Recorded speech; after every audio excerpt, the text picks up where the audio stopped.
క్రీస్తు ప్రభునందు ప్రియమైన సహోదరి సహోదరులారా, ఈరోజు మనం ధ్యానించే అంశం దేవుని దృష్టిలో భాగ్యవంతులు ఎవరు? Who are the rich people in the sight of God అన్న అంశాన్ని మనం ధ్యానిస్తూ ఉన్నాం. అయితే ప్రియులారా, క్రీస్తు ప్రభు మనకి ఈ రోజున ఒక ఉపమానాన్ని చెబుతూ ఉన్నారు. మనకు పరిశుద్ధ గ్రంథంలో లూకా శుభవార్త 12వ అధ్యాయము 13వ వచనం నుండి 21వ వచనం వరకు మనం ధ్యానించినట్లయితే అక్కడ క్రీస్తు ప్రభు ఒక గొప్ప సందేశాన్ని మనందరికీ ఇస్తూ ఉన్నారు. లూకా శుభవార్త 12వ అధ్యాయము 15వ వచనం మనం చూసినట్లయితే అక్కడ ఒక మంచి వాక్యం ఉంది. వీలైతే ఒక పెన్ను తీసుకొని పరిశుద్ధ గ్రంథములో ఆ మాట అండర్లైన్ చేసుకోండి.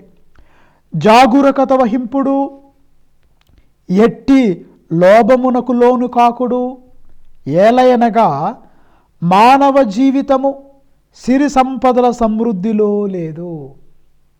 The human life does not consist in riches alone. మానవుని జీవితం సిరి సంపదల సమృద్ధిలోనే లేదు. అంటే మనిషి తన జీవితంలో డబ్బు ఒకటి ఉంటే మాత్రమే సరిపోదు అన్న అంశాన్ని దేవుడు మనకి ఈరోజు వాక్యంలో తెలియపరుస్తున్నాడు ప్రియులారా. అయితే ప్రభు ఒక ఉపమానాన్ని చెబుతూ ఉన్నారు. ఒక రైతుకి సమృద్ధిగా పంటలు పండినవి.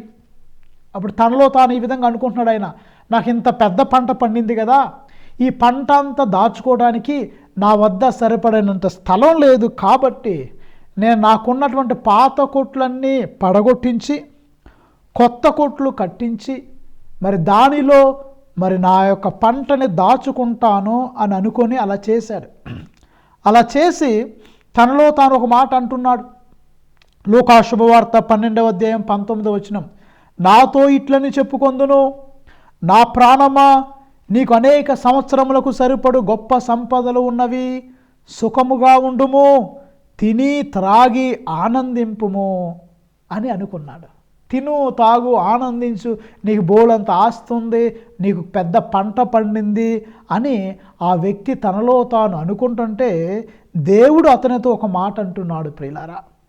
ఏమంటున్నాడు దేవుడు అంటే, లూకా శుభవార్త 12వ అధ్యాయము 20వ వచనం, ఆ మాట కూడా పరిశుద్ధ గ్రంథంలో వీలుంటే అండర్లైన్ చేసుకోండి. ప్రభు అంటున్నాడు, కానీ దేవుడు అతనితో, ఓరి అవివేకి, ఈ రాత్రికే నీ ప్రాణములు తీసివేయబడును, అప్పుడు నువ్వు కూడబెట్టినది ఎవనికి చెందును? Praise the lord. ఈ రాత్రికే నీ ప్రాణాలు పోతే నీకున్నటువంటి డబ్బు, నీకున్నటువంటి ఆస్తి అది ఎవరికి చెందుతుంది అన్న ప్రశ్నను క్రీస్తు ప్రభు మనందరినీ సంధిస్తున్నారు. మనందరికీ ఆయన చెప్పి చివరికి ఏమన్నారంటే, తన కొరకు ధనము కూడపెట్టుకుని వారి స్థితి ఇట్లే ఉండును, వారు దేవుని దృష్టిలో భాగ్యవంతులు కారు. Praise the Lord. వారు దేవుని దృష్టిలో భాగ్యవంతులు కారు అంటున్నారు. మరి ఈరోజు మనం ధ్యానించే అంశం, దేవుని దృష్టిలో భాగ్యవంతులు ఎవరు అని మనం ప్రశ్నిస్తున్నాం. ఈనాటి సువిశేషంలో లాస్ట్ మాట, వారు దేవుని దృష్టిలో భాగ్యవంతులు కారు. మరి దేవుని దృష్టిలో భాగ్యవంతులు ఎవరు అన్న అంశాన్ని మనం ధ్యానం చేయబోతున్నాం ప్రియులారా. ముందుగా ఇక్కడ ఒక వ్యక్తి, ఇద్దరు అన్నదమ్ముల మధ్య గొడవ ఒకటి జరిగింది. సువిశేష ప్రారంభంలో నేను చదవాలి అక్కడ. లూకా శుభవార్త 12వ అధ్యాయము 13వ వచనములో మనం చదివినట్లయితే అక్కడ ఏం జరుగుతుంది? జనసమూహము నుండి ఒకడు, బోధకుడా, పిత్రార్జితమున నాకు పాలు పంచమని నా సహోదరునితో ఒక మాట చెప్పుము అనెను. ఒక వ్యక్తి యేసయ్య దగ్గరికి, అయ్యా, మరి నా తమ్ముడికి లేకపోతే నా సహోదరుడికి ఆస్తిని పంచమని చెప్పండి. తల్లిదండ్రుల ఆస్తి అందరికి సంబంధించింది కదా, ఆ ఆస్తిని సమానంగా పంచమని నా సహోదరునికి చెప్పండి అంటున్నారు. అసలు యేసు ప్రభు దగ్గరికి ఆయన ఎందుకు వచ్చాడంటే, అన్నాదమ్ముల మధ్య గొడవలు జరుగుతున్నాయి, ఆస్తి గొడవలు ఉన్నాయి.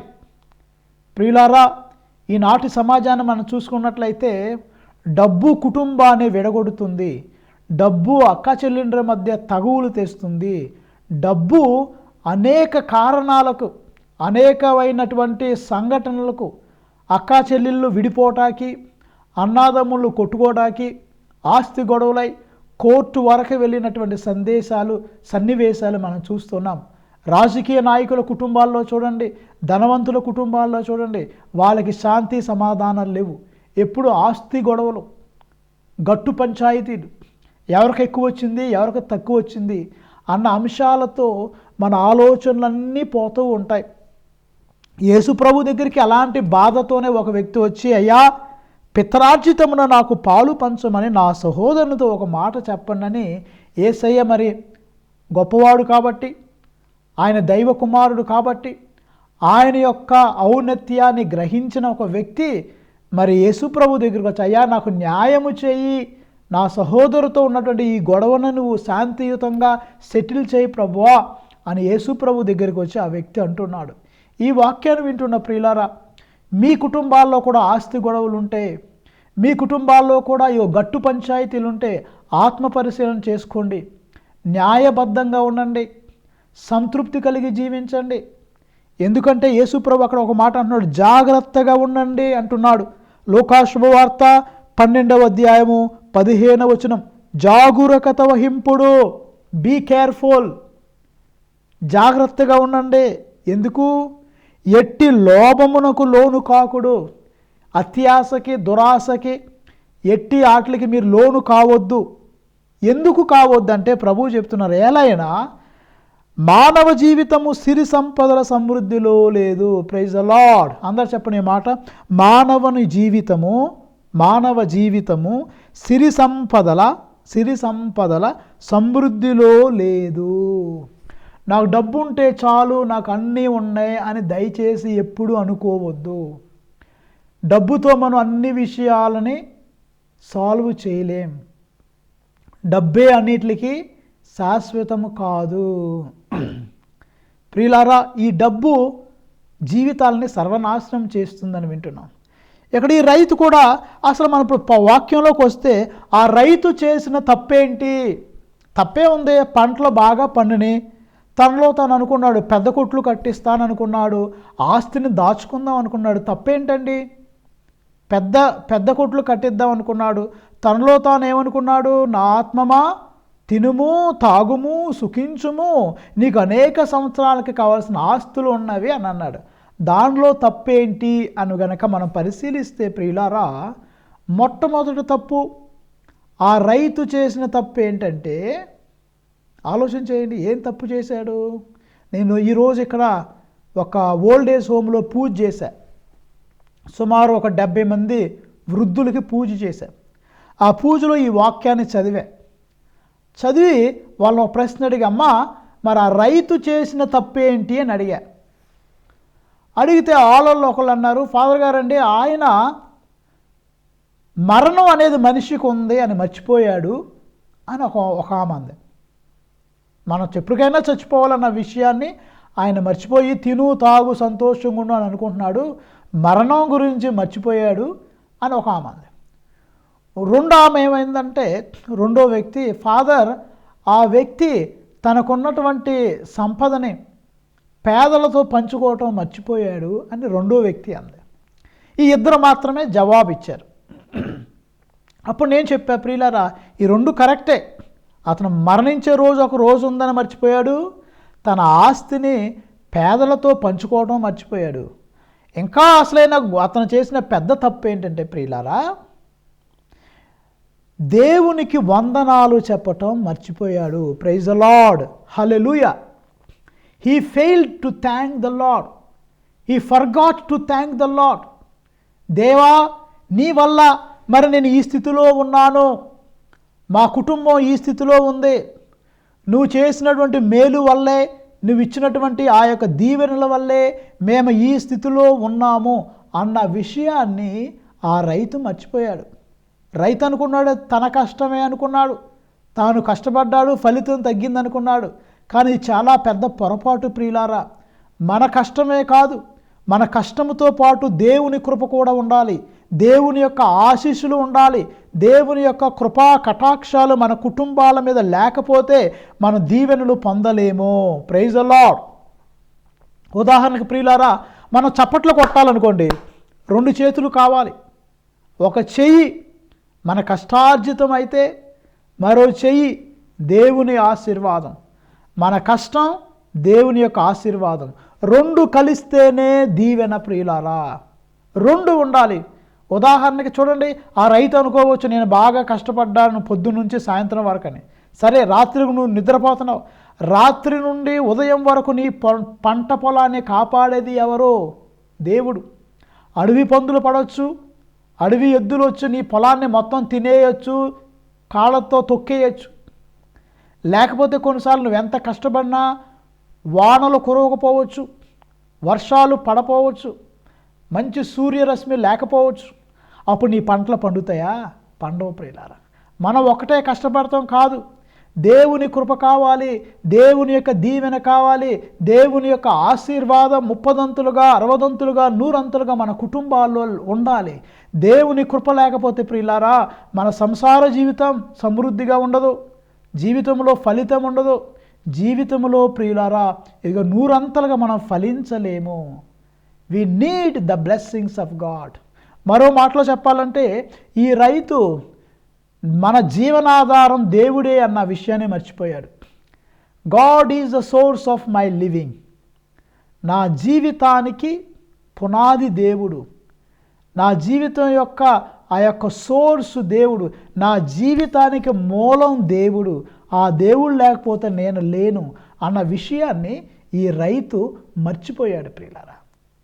ఇది మనం గుర్తించాల్సిన విషయం. కానీ ఈయన కనుక, దేవా నీకు వందనం, నాకు మంచి పంట ఇచ్చావు, నీకు స్తోత్రం, నాకు మంచి ఆస్తిపాస్తులు ఇచ్చావు, నాకు మంచి బిడ్డలను ఇచ్చావు, భార్యనిచ్చావు, అయ్యా నీ వల్ల నేను ఈ స్థితిలో ఉన్నాను అని ఈ రైతు కనుక చెప్పి ఉండినట్లయితే దేవుడు ఇతన్ని ఇంకా అధికంగా ఆశీర్వదించేవాడు. కానీ ఈయన తన ఈగో చూసుకున్నాడు. నేను కష్టపడ్డా, నేను శ్రమించా, నా కష్టార్జితం అని అనుకున్నాడు. కానీ దేవా నువ్వు వానలు పంపించావు, వర్షాన్ని కురిపించావు, మంచి వాతావరణం ఇచ్చావు, నేను 50% పనిచేస్తే నువ్వు నాతో 50% ఉన్నావయ్యా, మనిద్దరం ఒక పార్ట్నర్షిప్ లాగా పనిచేసాం, నీకు వందనాలు స్తోత్రాలు అని ఈ వ్యక్తి కనుక చెప్పినట్లయితే దేవుడు ఇతన్ని ఇంకా అధికంగా దీవించేవాడు. కానీ ఈ వ్యక్తి తానే గ్రేట్ అనుకున్నాడు, తన కష్టార్జితమే అనుకున్నాడు. కాబట్టి యేసయ్య ఏమన్నాడు? ఓరి అవివేకి అన్నాడు. యూ ఫూల్, యూ స్టూపిడ్, దూ నార్. జర్మన్ భాషలో దూ నార్. నార్ అంటే ఓరి వెధవా, అవివేకి, వెర్రివాడా అని యేసయ్య దేవాతి దేవుడు ఆ ధనవంతునితో అన్నాడు. మన జీవితాలు ఎలా ఉన్నాయి? మన జీవితాల్లో మనం దేవుణ్ణి గుర్తిస్తున్నామా? మనకేదో కొద్ది డబ్బు పెరిగేపటికి, ఆస్తి పెరిగేపటికి ఈ ధనవంతుల్లాగా నా ఆత్మమా తిను తాగు సుఖించు హ్యాపీగా ఉండని అనుకుంటున్నావా?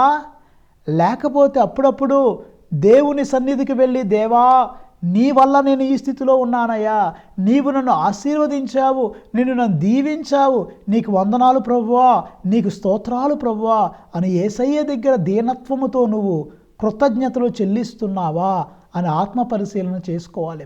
నువ్వు గనక దేవుని ఎదుట కృతజ్ఞతలు తెలియపరచకపోతే, దేవుని యొక్క గొప్పతనాన్ని నువ్వు గుర్తించకపోతే, ఇదిగో ఆ వెర్రివాడు, ఆ ఎదవ, ఆ స్టూపిడ్ ఎవరో కాదు, నువ్వు నేను నువ్వు. కాబట్టి దేవుణ్ణి గుర్తించండి ప్రియులారా. వీలైతే మీకున్న ఆస్తిలో కొంచెం సహాయం చేయండి, దాన ధర్మాలు చేయండి. దేవుడు అప్పుడు చూడండి, ఇక్కడ ప్రభు బైబిల్లో లాస్ట్లో ఈనాటి సువిశేషంలో లూకాసు వార్త 12వ అధ్యాయం 21వ వచనంలో ఏమన్నారు? తన కొరకు ధనము కూడా పెట్టుకుని వారి స్థితి ఇట్లే ఉండును, వారు దేవుని దృష్టిలో భాగ్యవంతులు కారు. వారు భాగ్యవంతులు కారు. మనకు ఒక పాట ఉంది ప్రియులారా, చాలాసార్లు నేను కూడా పాడు ఉంటాను. ఓ మనిషిలోని మనసా నీ గమ్యమేమో తెలుసా? ఓ మనిషిలోని మనసా నీ గమ్యమేమో తెలుసా? ఓ మనిషిలోని మనసా నీ గమ్యమేమో తెలుసా? మరణించు కాలం ఒక రోజు ఉన్నదని మరచిపోకు నీవు, మరణించు కాలం ఒక రోజు ఉన్నదని మరచిపోకు నీవు. నీకు ఊరు బలగమున్నా, నీకు బంధుమిత్రులున్నా, నీకు ఊరు బలగమున్నా, నీకు బంధుమిత్రులున్నా, నిన్ను నలుగురెత్తుకొని పలువురేడ్చుచు పంపివేతురన్నా. నిన్ను నలుగురెత్తుకొని పలువురేడ్చుచు పంపివేతురన్నా. ఓ మనిషిలోని మనసా నీకు గమ్యమేమో తెలుసా? ఓ మనిషిలోని మనసా నీ గమ్యమేమో తెలుసా? మరణించు కాలం ఒక రోజు ఉన్నదని మరచిపోకు నీవు. మరణించు కాలం ఒక రోజు ఉన్నదని మరచిపోకు నీవు. కొందరు ఏమనుకుంటారు, నాకు చాలా ఆస్తి ఉంది, నాకు చాలా డిగ్రీలు ఉన్నాయి, నేను అందరిలో గ్రేట్, నాకేంటి అని గర్వంగా విర్రవీగుతారు, దేవుణ్ణి మర్చిపోతారు. నీకెన్ని డిగ్రీలున్నా, నీకెంత ధనము ఉన్నా, నీకెన్ని డిగ్రీలున్నా, నీకెంత ధనము ఉన్నా, నిన్ను నలుగురెత్తుకొని పలువురేడ్చుచు పంపివేతురన్నా. నిన్ను నలుగురెత్తుకొని పలువురేడ్చుచు పంపివేతురన్నా. ఓ మనిషిలోని మనసా నీ గమ్యమేమో తెలుసా? ఓ మనిషిలోని మనసా నీ గమ్యమేమో తెలుసా? మరణించు కాలం ఒక రోజు ఉన్నదని మరచిపోకు నీవు. మరణించు కాలం ఒక రోజు ఉన్నదని మరచిపోకు నీవు. Praise the Lord. మరణించు కాలం ఒక రోజు ఉంది. నువ్వు దేవుని దృష్టిలో భాగ్యవంతుడువా, అభాగ్యురాలువా, అభాగ్యుడువా? నువ్వే ఆత్మ పరిశీలన చేసుకోవాలి. ఆయన సన్నిధిలో దీనత్వము కలిగి ఉన్నట్లయితే, ఆయన సన్నిధిలో ఇదిగో ఆయన యొక్క గొప్పతనాన్ని నువ్వు గుర్తించినట్లయితే, నీవు దేవుడు నిన్ను దీవించిన దాన్ని బట్టి నీ బంధువులతోనో నీ తోబుట్టులతోనో ఆస్తి నువ్వు పంచుకున్నట్లయితే దేవుడు నిన్ను ఆశీర్వదిస్తాడు, దేవుడు నిన్ను దీవిస్తాడు. ప్రియులరా, అప్పుడు నువ్వు దేవుణ్ణి గుర్తిస్తే, నీ పొరుగు వారికి కూడా సహాయపడితే నీవు దేవుని దృష్టిలో భాగ్యవంతురాలవి, భాగ్యవంతుడివి. మరి ఈరోజు మొదటి పట్టణం మనకి ఏమి తెలియపరుస్తుంది? ఉపదేశకుడు గ్రంథము 1వ అధ్యాయములో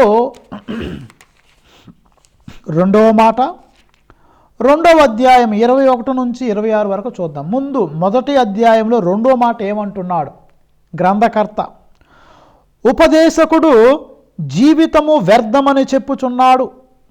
వ్యర్థము, వ్యర్థము, అంతయు వ్యర్థము. Praise the Lord. ఏమంటున్నాడు ఉపదేశకుడు అంటే, జీవితం అంతా వ్యర్థం. Life is nothing but chasing after wind.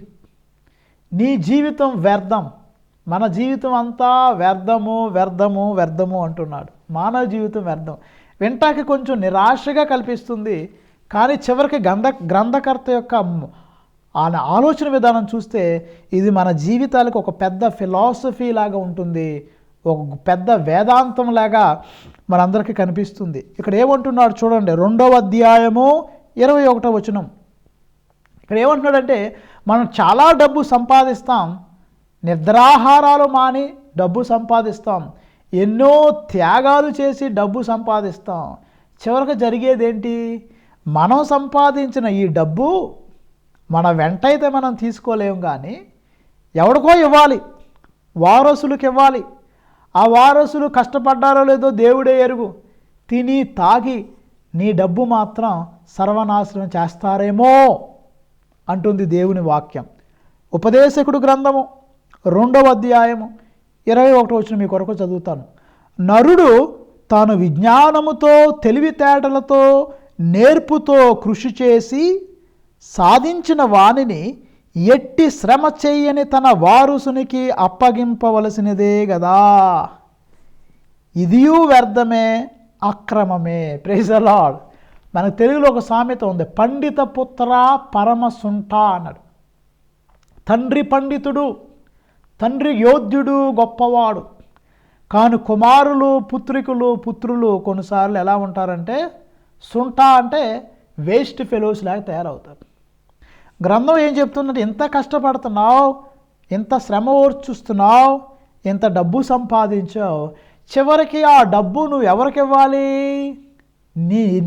నీ కష్టం తెలియనటువంటి, నీ యొక్క శ్రమను గుర్తించినటువంటి నీ యొక్క వారసులకు నువ్వు ఇచ్చి వేయాలి.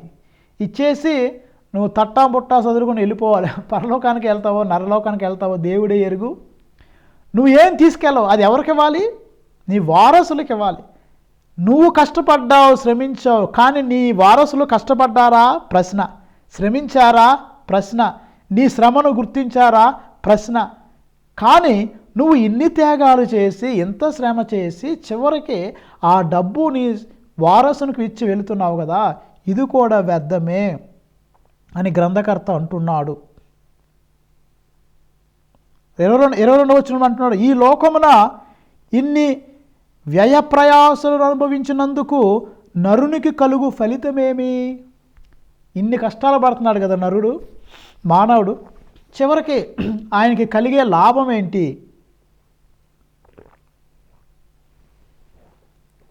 నరుడికి ఏ లాభం కలుగుతుంది? ఎంత కష్టపడుతున్నాడు, ఎంత శ్రమ పడుతున్నాడు, చివరికి ఆ ఆస్తి ఎవరికో ఇచ్చేసి వెళ్ళిపోతున్నాడు, నిద్రాహారాలు మానుతున్నాడు. ఆ డబ్బు పరమసుంట, అంటే ఏ పని చేయకుండా వేస్ట్ ఫెలోలాగా బద్ధకస్తులుగా ఉన్న వారికి ఇతరు కష్టపడిన డబ్బు వాళ్ళకి ఇచ్చేయాల్సి వస్తుంది. అక్కడ ఫలితం ఏంటి? తర్వాత అంటున్నాడు గ్రంథకర్త, నరుడు జీవించినంత కాలము చేయు పనులెల్లా శ్రమతో దుఃఖముతో నిండియుండును, రాత్రులలో నిద్ర పట్టదు, ఇది వ్యర్థమే. కొంతమంది అసలు నిద్ర ఉండదు, రెస్ట్లెస్ ఫెలోస్. డబ్బు అయితే ఉంది, సుఖం లేదు, నిద్ర లేదు, వాళ్ళ జీవితం చాలా బాధాకరంగా ఉంటుంది. డబ్బు ఉంటే ఎవరికి కావాలి? నీకు నిద్ర లేదు, తిన్నిన తిండి అరగదు, అన్ని జబ్బులు, ఏం ఉపయోగం? కాబట్టి ఈ యొక్క విషయంలో మనం నేర్చుకోవాల్సింది ఏంటంటే ప్రియులారా, డబ్బు ఒకటే కాదు, మనశ్శాంతి. ఈ మనశ్శాంతి దేవుడు మాత్రమే ఇవ్వగలడు. మీరు ఉపదేశకుడు గ్రంథము 2వ అధ్యాయము 26వ వచనం మీరు చూసుకున్నట్లయితే, భగవంతుడు తనకిష్టుడైన నరునికి జ్ఞానమును విద్య సంతోషమును దయచేయును, కానీ ఆయన పాపిని మాత్రము కృషి చేసి వస్తువులు కూడబెట్టినట్లు చేసి ఆ వస్తువులను మరలా తనకు ప్రీతిపాత్రులైన వారి వశము చేయును, ఇది వ్యర్థమే. చూసారు దేవుడు ఎంత గొప్పవాడంటే, భాగ్యవంతులు అంటే దేవుడి దృష్టిలో భాగ్యవంతులు ఎవరు? ఆ దేవుడి ఎడల భయభక్తులు కలిగి వినయ వినమ్రత కలిగినటువంటి వారు, తమకున్నటువంటి ఆస్తిని పేదవాళ్ళతో కూడా పంచుకోవాలి అనే సదుద్దేశం కలిగినటువంటి వారు. అలాంటి వారు దేవుని దృష్టిలో భాగ్యవంతులు. వాళ్ళకి చూడండి, భగవంతుడు తనకిష్టుడైన నరునికి, ఎవరైతే ఏ మనిషి అయితే దేవుని దృష్టిలో గొప్పవాడో, ఎవరంటే దేవుడికి ఇష్టమో ఆ నరునికి, ఆ వ్యక్తునికి దేవుడు విజ్ఞానమును దయచేస్తాడు, విద్య దయచేస్తాడు, సంతోషాన్ని దయచేస్తాడు. తర్వాత ఎవరో కూడబెట్టిన ఆస్తిని కూడా దేవుడు తీసుకొచ్చేసి తనకిష్టుడైన నరునికి ఇస్తాడు.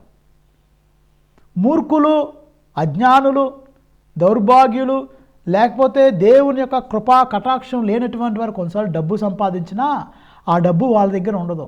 దేవుడు ఆ డబ్బు తీసేసి ఎవరైతే తనకు ఇష్టడో, తన కృపకు పాత్రుడో అటువంటి వారికి దేవుడు ఆ డబ్బును ఇచ్చేస్తాడు. కాబట్టి ఈ డబ్బుని బేసిస్గా తీసుకోకుండా, డబ్బుని మూలంగా ఆధారంగా తీసుకోకుండా దేవుణ్ణి ఆధారంగా తీసుకోండి. దేవుని వంక చూడండి, దేవుని మీద ఆధారపడండి. అప్పుడు మీరు దేవుని దృష్టిలో భాగ్యవంతులు అవుతారు ప్రియులారా. మరి నాటి 2వ పట్టణాన్ని మనం పరిశీలించినట్లయితే, పౌలు గారు కొలస్సీలకు రాసిన లేఖ 3వ అధ్యాయములో పౌలు గారు చెప్తున్నారు ఒక గొప్ప మాట. ఏమంటున్నారు? మీరు మీ మనస్సులను ఇచ్చట భూమిపై గల వస్తువుల మీద కాక అచ్చట పరలోకమందున్న వస్తువులపై లగ్నము చేయుడు. Praise the Lord. మీ మనస్సులు పరలోక విషయములపై లగ్నము చేయండి. మీ యొక్క మనసులు ఇహలోక విషయాలపై, తాత్కాలికంగా ఉన్న విషయాలపై మీ మనసును లగ్నము చేయక, ఈ మనసులు ఎక్కడ ఉండాలి? పరలోక సంబంధమైన విషయాల మీద మీ మనసులను లగ్నము చేయండి. ఎందుకంటే మనం క్రీస్తుతో మరణించి ఉన్నాం, జ్ఞానస్నానంలో క్రీస్తుతో మరణించి ఉన్నాం, మరలా క్రీస్తుతో పునరుత్థానం అయ్యాం. మనం ప్రియులారా పరలోక జీవులము. మనం కేవలం ఈ లోకానికి సంబంధించిన వారు మాత్రమే కాము. We belong to God, we belong to heaven. Our home is heaven. ఈ లోకంలో మనం తాత్కాలికంగా మనిషి కొన్ని సంవత్సరాలు మాత్రమే ఇక్కడ ఉంటాడు. ఎల్లకాలం మనం ఇక్కడ ఉండం. కొంతకాలం ఉంటాం. రేపో మాపో ఎప్పుడో ఒకప్పుడు మనం దేవుని చెంతకు వెళ్ళాల్సిందే. ఒక యాపిల్ చెట్టు మీద పండు ఎల్లకాలం ఉండదు. ఆ యాపిల్కాయ కొన్ని రోజులు కొన్ని నెలలో ఉంటుంది. తర్వాత రాలిపోయి భూమి మీద పడిపోవాల్సిందే. మనిషి జీవితం కూడా అంతే ప్రియులారా. మన ఈ లోకంలో శాశ్వతంగా ఉండలేం, కొంతకాలం మాత్రమే ఉంటాం. కాబట్టి పౌలు గారు అంటున్నాడు, నీ మనస్సు ఈ లోక వస్తువులపై కాదు, డబ్బుపై కాదు, వ్యామోహం కాదు, అపవిత్రత కాదు, దురాశ కాదు, జారత్వము కాదు, ప్రాపంచిక వ్యామోహాలు కాదు, ఇవి కావు. మన మనస్సులు పరలోక వస్తువులపై మనం లగ్నము చేయాలి. We have to concentrate our minds and hearts on heavenly things, not of earthly things. ఇవన్నీ చెప్పి పౌలు గారు ఒక గొప్ప మాట అంటున్నాడు. కొలస్సీలకు రాసిన లేఖ 3వ అధ్యాయము 5వ వచనంలో లాస్ట్లో ఒక మాట అంటున్నాడు, ధనాపేక్ష విగ్రహారాధనకు మారు రూపము. Praise the Lord. చాలామంది తప్పుగా ఏదో మరీ తల్లి దగ్గర దండం పెడితే, కొబ్బరికాయ కొడితే, క్రవ్వు తెలిగిస్తే విగ్రహారాధన అంటారు. ఆటలుగా అది సరే, ఆ టాపిక్ పక్కన పెడితే అసలైన విగ్రహారాధన ఏంటి? ధనాపేక్ష, దురాశ. డబ్బు మీద ఆశ ఎక్కువైతే నువ్వు విగ్రహారాధన చేసినట్లయితే, చూడండి, ధనాపేక్ష విగ్రహారాధనకు మారు రూపం. ఇటువంటి వాని వలన అవిధేయులపై దేవుని ఆగ్రహము వచ్చును. ఎవరైతే డబ్బు మీద ఆశ ఎక్కువ పెట్టుకుంటారో దురాశ దుఃఖానికి చేటు అన్నారు. అవునా? దురాశ దుఃఖానికి చేటు అన్నారు. ఆ దురాశ ఎక్కువయ్యి డబ్బు మీద ఎక్కువ ఆశలు పెంచుకుంటే దేవుని యొక్క ఆగ్రహానికి, దేవుని యొక్క కోపానికి మనం గురి అవుతాం. తర్వాత ప్రియులారు ఇంకో గొప్ప మాట చెప్తున్నారు. 9వ వచనం, కొలస్సీలకు రాసిన లేఖ 3వ అధ్యాయము 9వ వచనం, అబద్ధములు ఆడరాదు. Praise the Lord. బైబిల్లో పెన్నబెట్టి అండర్లైన్ చేసుకున్నాం. అబద్ధాలు ఆడొద్దు. నువ్వు జీవితంలో అబద్ధాలు ఆడటం మొదలు పెడితే నిన్నెవరో నమ్మరో. అబద్ధికుడు అయితే నువ్వు మంచి చెప్పినా ఎవడెనడు, నువ్వు ఆపదలో ఉన్నా నిన్నెవడ వినడు, ఆలకించడు. ఈ వాక్యాన్ని వింటున్న ప్రియులారా, నీ జీవితంలో నువ్వు మోసకరమైన జీవితాన్ని జీవిస్తున్నావా? అబద్ధాలు ఆడుతున్నావా? సత్యంగా, నిక్కచ్చిగా, సిన్సియర్గా నువ్వు జీవిస్తున్నావా అని ఆత్మ పరిశీలన చేసుకోవాలని దేవుని వాక్యం మనల్ని కోరుతుంది.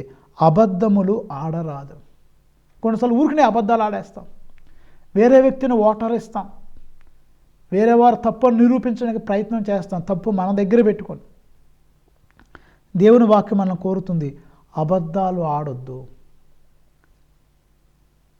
దేవుడు నిన్ను దీవిస్తాడు. నీ యొక్క క్యారెక్టర్ని నువ్వే అసాసినేట్ చేసుకోవద్దు, అబద్ధాలు ఆడొద్దు.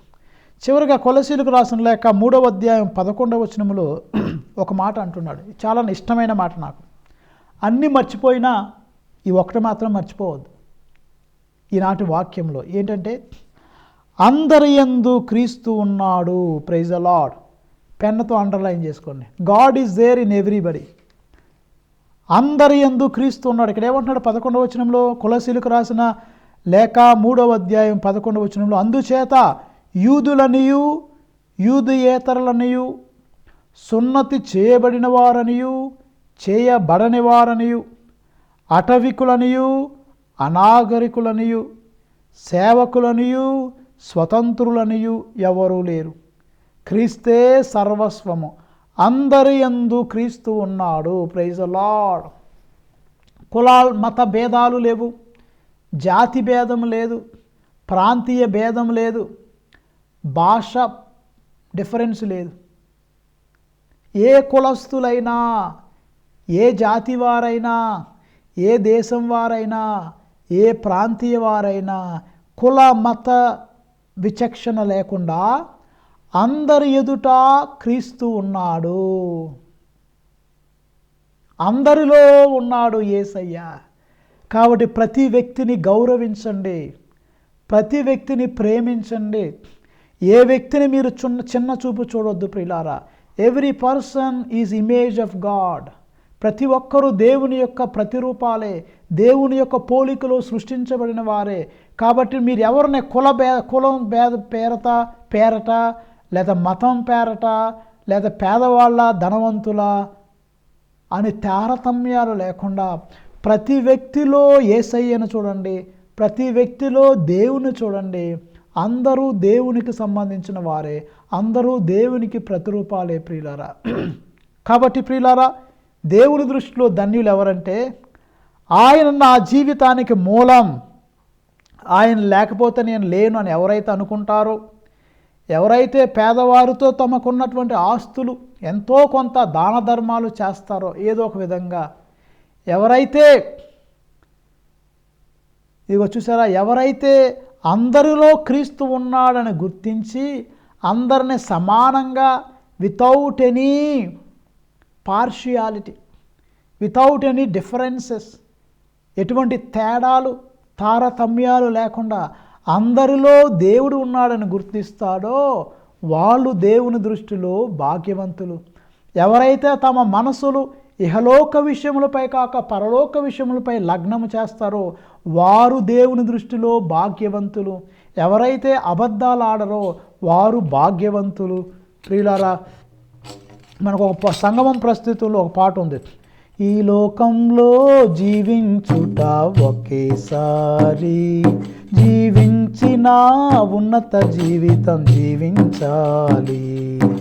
ఈ లోకంలో జీవించుట ఒకేసారి, జీవించిన ఉన్నత జీవితం జీవించాలి.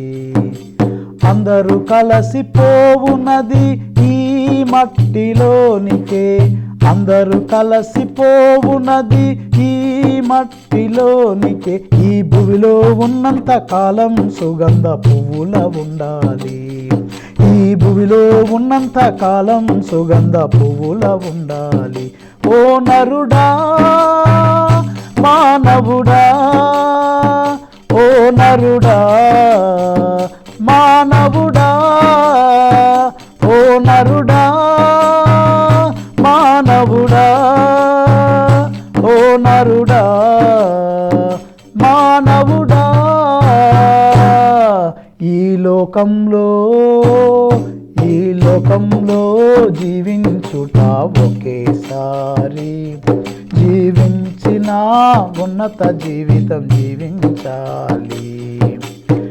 ఏమి తినేదమా ఏమి త్రాగెదమా అని తలపులతో అన్యులు గతింతురు. ఏమి తినేదమా ఏమి తాగెదమా అని తలపులతో అన్యులు గతింతురు. పరలోక రాజ్యము వెదుకుము మొదట, పరలోక రాజ్యమును వెదుకుము మొదట, అప్పుడన్నీయు ప్రభు నీకు సమకూర్చును. ఓ నరుడా మానవుడా, ఓ నరుడా మానవుడా, ఓ నరుడా మానవుడా, ఓ నరుడా మానవుడా. ఈ లోకంలో జీవించుట ఒకేసారి, జీవించిన ఉన్నత జీవితం జీవించాలి. ప్రభునందు ప్రియ సహోదరులారా,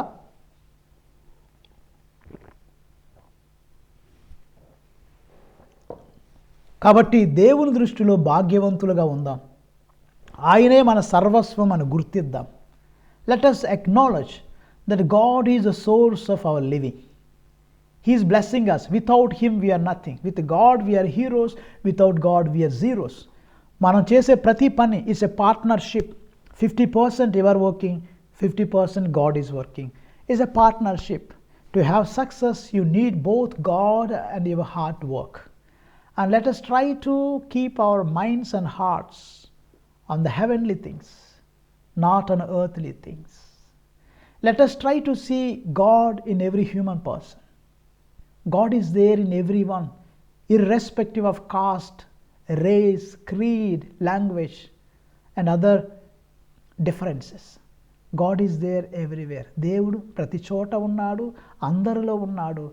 అందరిని గౌరవించండి, ప్రేమించండి, చేతనైతే సహాయం చేయండి. ఆయనే సర్వస్వమని గుర్తించండి. ఆమెన్.